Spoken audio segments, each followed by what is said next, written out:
Oxford bilen cennete girip olmaz. Ösen yurtlar bilen denleşme niyetimiz yok. İldeş, aslında katı oturup çumur düşünen vaxtın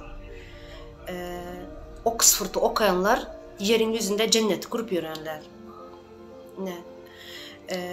Kiçik devletler var. Norvegiya var, Şvetsiya var, Finlandiya var. Bizim yağlı bay devletem der şular. Yöne Oxford'u okuyan için yerin yüzünde cennet kuranlar. Aslında bunun yağlı düşünceni bizlere çağlıktan, bizlerin topluma çağlıktan beynine koyuyorlar. Sadece bizlerin değil, hem Müslüman ülkelerin toplumu yaşayıcıları şunun yağlı düşünce bilen çağlıktan ulalıyorlar.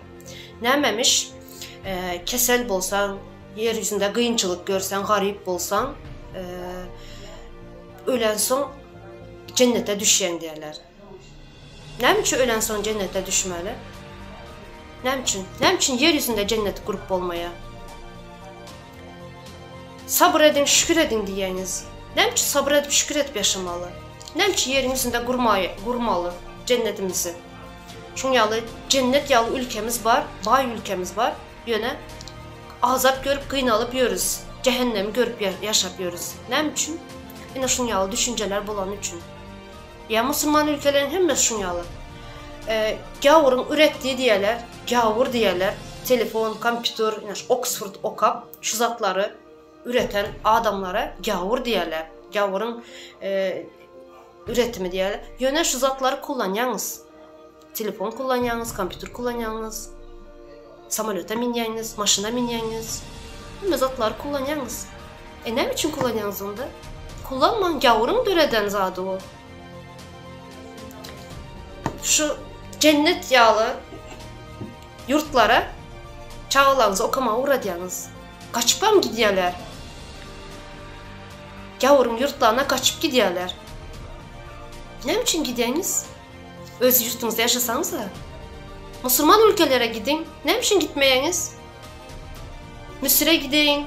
Ne bileyim Pakistan'a gidin. Şuna gidip demedin yaşan. Ne için ösen devletlere, Vengriya, Şvetsiya, Amerika, şu devletlere gidiyorsunuz. Gavurların yurtu. Ne için gidiyorsunuz oraya? Gidiyorlar şuna. Çünkü cennet yağlı yurtlar. Okamasan, Oxford okamasan, yeryüzünde cennet kurup olmaya.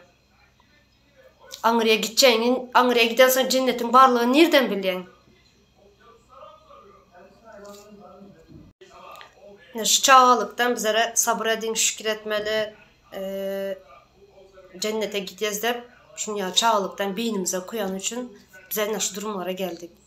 Bay yurtumuz var, yöne şunun baylıklarının nerede, ne ile çıkarmalı, ne edip işlemeli, ne edip kurmalı, o baylıklarımız nereye gidiyor, kimler kullanıp yürüyen o baylıklarımızın pulları nereye gidiyor, ne çelli miktarı var baylığımızın, hissatı bilmeyiz.